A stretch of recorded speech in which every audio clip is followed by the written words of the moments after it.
Um modelo de economia que leva em conta questões contemporâneas, como o esgotamento dos recursos naturais, o aquecimento global e a desigualdade social. Essa é a proposta da economista e filósofa inglesa Kate Raworth, no livro Economia Linear, que é sucesso de público e crítica lá fora, e está sendo agora lançado no Brasil. De forma simples, Raworth explica por que é necessário rever e atualizar alguns conceitos da economia tradicional. Growth is a wonderful, healthy phase of life. Let me show you with my hose pipe. Here is nature's growth curve. Things grow and then they grow up. And you could say that some countries are down here on the growth curve and need economic growth in order to ensure that every person has health and education and housing and energy and transport. We need to see economies grow. But at some point, maybe my country or very high-income countries are somewhere up here. Even though they're trying to grow forever, actually they need instead to mature. Brazil, where is Brazil? Somewhere along this line, and I think that's a very big question. The challenge, though, is that every country actually is trying to do this. Every country is structurally dependent upon income, GDP growing forever. And the cost of that is what governments do in order to keep that growth going. In order to keep GDP rising, governments cut environmental regulations in order to open up new markets. They sometimes cut health and safety standards for workers in order to increase revenues. So we always have to ask, if we're pursuing growth, growth of what? And for whom? Who benefits from this?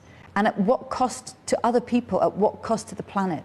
Na contramão desse modelo, a pesquisadora propõe o que batizou de economia donut, inspirada nas tradicionais rosquinhas. O meio do donut é vazio, onde nenhum ser humano deve estar. Depois, o entorno vai sendo preenchido. Primeiro, com as necessidades básicas, como água, comida, saúde, moradia, trabalho e renda. A parte suculenta do donut é o que Kate considera um espaço seguro e justo para a humanidade. Em cima disso fica um teto ecológico. É o limite imposto pelos recursos naturais do planeta, e nada deve ultrapassá-lo. A missão da sociedade, segundo ela, seria trabalhar por limites em temas como mudanças climáticas, poluição do ar, perda da biodiversidade e destruição da camada de ozônio. E para que esse donut viva em equilíbrio, é preciso a tal da economia regenerativa e distributiva. A consequência disso? Menos desigualdade social.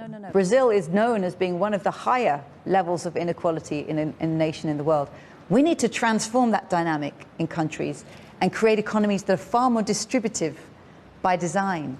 That starts with investing in the healthcare and the education of every citizen, but also who owns the businesses? Can employees make more money from the businesses they work in? How do we share the land and make sure that housing is more equitably owned? So there are very profound questions about far more equitably distributing the returns of an economy. Pursuing growth alone doesn't touch on that.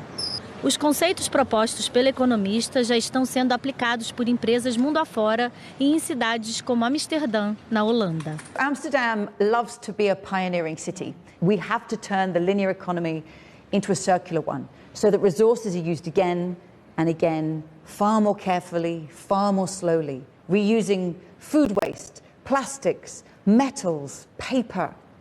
They've been using the donut that I created as a starting point for a big vision of the future of the city. It has to spread bottom up and be a part of people's lives themselves.